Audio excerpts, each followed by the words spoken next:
Tonight, we're diving into a tale that has chilled generations and woven itself into the fabric of Japanese folklore.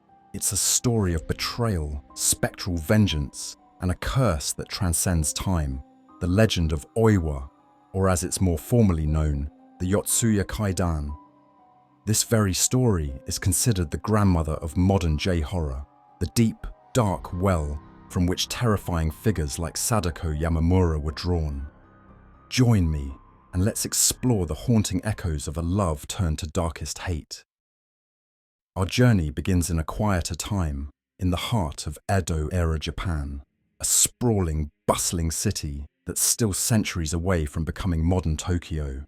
The air is thick with the scent of pine and charcoal, the distant ringing of temple bells, and the hushed movements of a strictly ordered society. Here, your life was defined by your rank, your class, and the master you served. And here is where we find Oiwa. She was a gentle, kind soul, devoted entirely to her husband.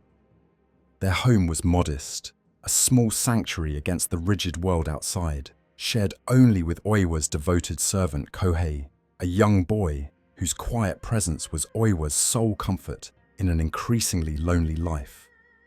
In a house grown cold with Yemen's silence, Kohei's loyalty was the only warmth Oiwa knew. Yemen was a ronin, a samurai without a master.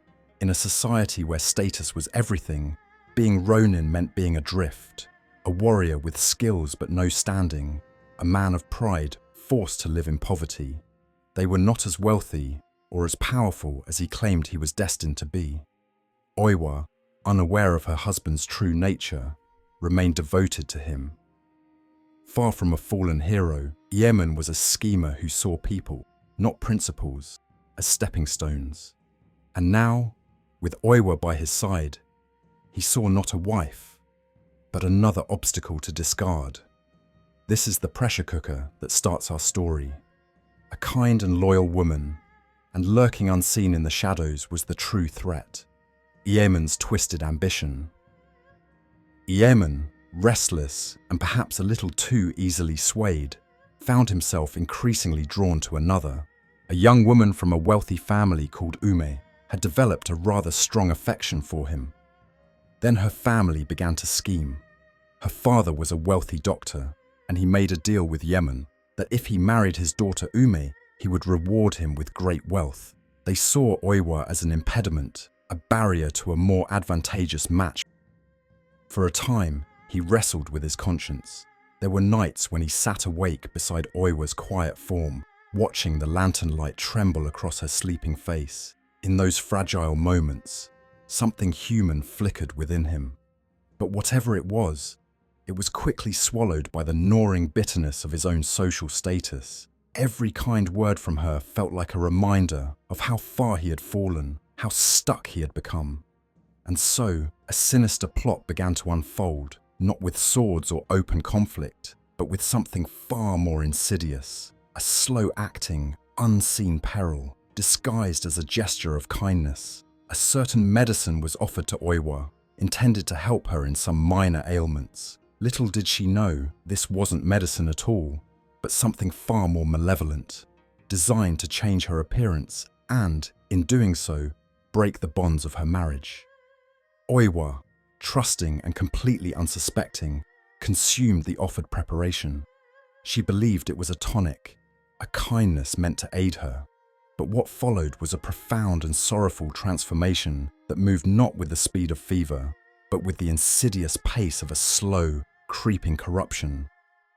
Initially, it was just a strange discomfort, a patch of rough skin, a slight ache. But day by day, the malice contained in that preparation began to surface. Imagine the quiet dread as she watched the changes unfold. Her once beautiful features began to distort, her skin becoming ravaged. Her reflection began to warp in subtle, terrible ways, as if the surface of the mirror itself recoiled from her.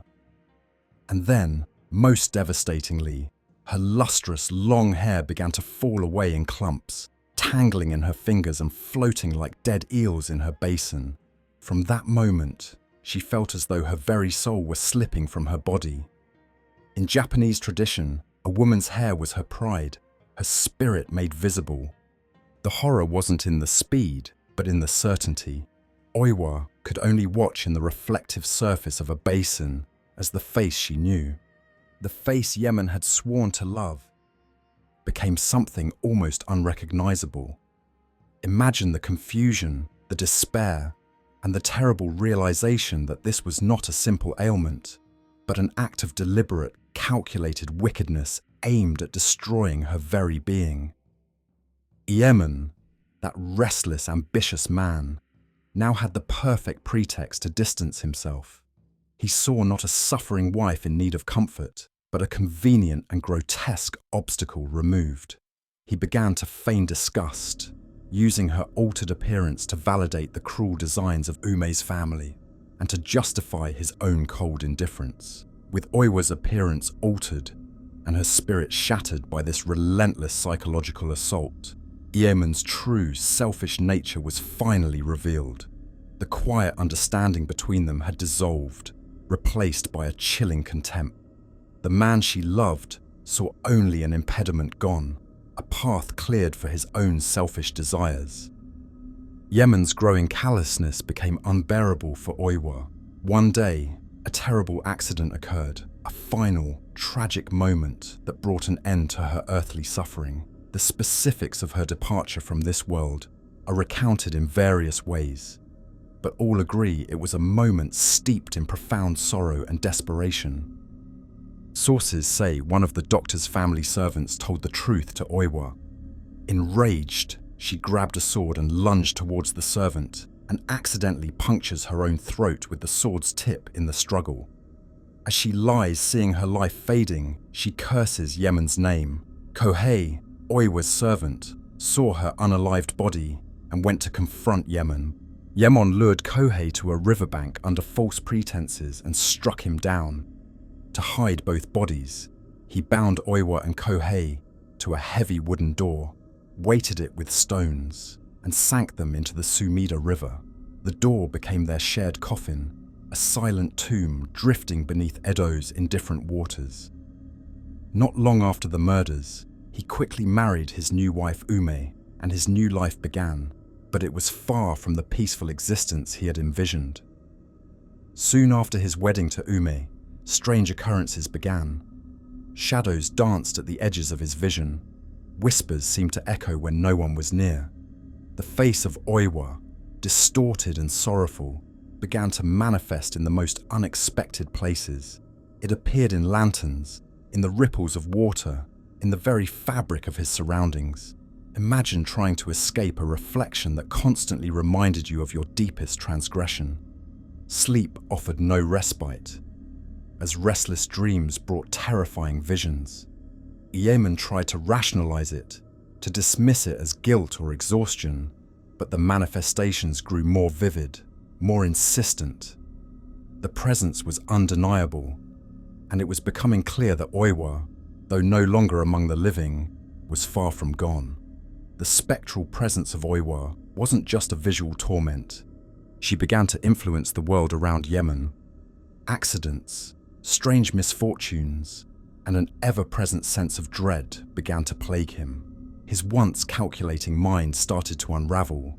He grew suspicious, paranoid, seeing Oiwa's vengeful spirit in every shadow and every unfamiliar face. The line between reality and the supernatural blurred for him. This wasn't merely a ghost haunting a house. It was a spirit weaving itself into the very fabric of Yemen's existence, slowly but surely dismantling his sanity, his peace, and everything he held dear. In Japanese culture, death is not a clean erasure, but a transformation.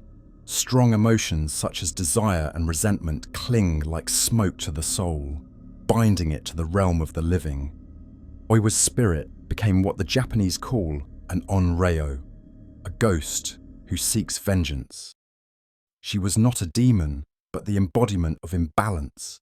Grief hardened into form, injustice given voice. In the moral language of old Japan, such a spirit was both victim and judge, a reminder that actions ripple beyond death. Her curse was the weight of karma made visible, not a punishment from the gods, but the natural return of what Yemen had sown. Each time her face surfaced in the light of his lanterns, it was not only vengeance reaching for him, but the universe itself demanding equilibrium. The Curse of Oiwa was not a swift strike, but a slow, agonizing descent into a personal nightmare. A vivid demonstration that some actions carry consequences that reach far beyond the grave. Driven to the brink, Yemen found himself trapped in a cycle of fear and desperation. The tale culminates in a horrifying sequence of events where Oiwa's influence leads to further tragedy. The specifics are varied, but the outcome is always the same: Yemen's undoing. His carefully constructed new life crumbled, his ambitions turned to dust, and his very soul was consumed by the relentless pursuit of the spirit he had wronged. One of the most famous endings is the one where Yemen's so terrorized he becomes insane. Oiwa swiftly ended the lives of everyone Yemen knew. She eliminated Ume's family, Yemen's family and friends. He had nothing and couldn't stand this anymore. Helpless and lost, he asked Oiwa's brother-in-law to put him out of his misery. The story of Oiwa, the Yotsuya Kaidan, is one of Japan's most famous ghost tales, yet its impact extends far beyond the stage and the script. For centuries, a deep-seated fear has surrounded the retelling of this narrative, a belief that the curse is not confined to the past. First performed in 1825 as a kabuki play by the dramatist Tsuruya Namboku IV, the Yotsuya Kaidan was more than a tale of spirits. It was social commentary wrapped in silk and shadow. Edo audiences watched it in uneasy fascination as Oiwa's tragedy unfolded on stage, seeing in her suffering the rot beneath Japan's rigid honor codes and social class expectations. Her story struck such a deep chord that it refused to die, haunting every generation since. By the early 20th century, she had crossed from stage to screen, appearing in early silent films and later inspiring the archetype of the onryo. Even today, before filming or performing Yotsuya Kaidan, Japanese crews make a pilgrimage to Inari Tamiya Shrine in Yotsuya, Tokyo, a quiet, ivy-wrapped temple said to rest near the site of her death. Offerings of sake, incense, and makeup are placed at her small altar, and the cast prays aloud for permission to portray her. Those who skip the ritual, locals say, tend to regret it. Several productions of Yotsuya Kaidan, including television and movie adaptations, have reported mysterious accidents, injuries, and even deaths. During the 1969 film adaptation, the crew experienced a chain of bizarre mishaps that soon became infamous in Japanese entertainment circles. One actress who declined to visit the shrine reportedly fell gravely ill before shooting began. Cameras jammed mid-scene. Reels of developed film came back fogged and unusable. A studio light exploded during a take, narrowly missing an actor's face. The director finally halted production for a week so the entire team could travel to the shrine and perform the proper rites. Even Takashi Miike's retelling, decades later, continued the tradition, with cast members visiting her grave before every major scene. To this day, Japanese stage actors who perform Yotsuya Kaidan will not begin rehearsals without paying their respects at her shrine. Some even refuse to speak Oiwa's name inside a theatre before the offering has been made, believing the story itself, not just the spirit, carries a kind of contagious energy. Whether coincidence or curse, Oiwa's presence has transcended time, adapting to each new medium that dares to resurrect her. She is more than folklore now. She is a contract, one that demands remembrance before imitation. We are left, then, with the haunting question: does Oiwa's relentless, spectral energy truly adhere to the story, or has her resentment, that crushing weight of betrayal, simply become a self-sustaining force in the world? Can a narrative be so potent, so steeped in sorrow and vengeance, that it becomes its own living entity, capable of leaping from the script into our reality? Perhaps the line between the old ghost stories and our current reality is far more blurred than we care to admit. As the final whispers of this ancient curse fade into the night, just remember to check your reflections carefully. You never know which sorrows might be staring back at you.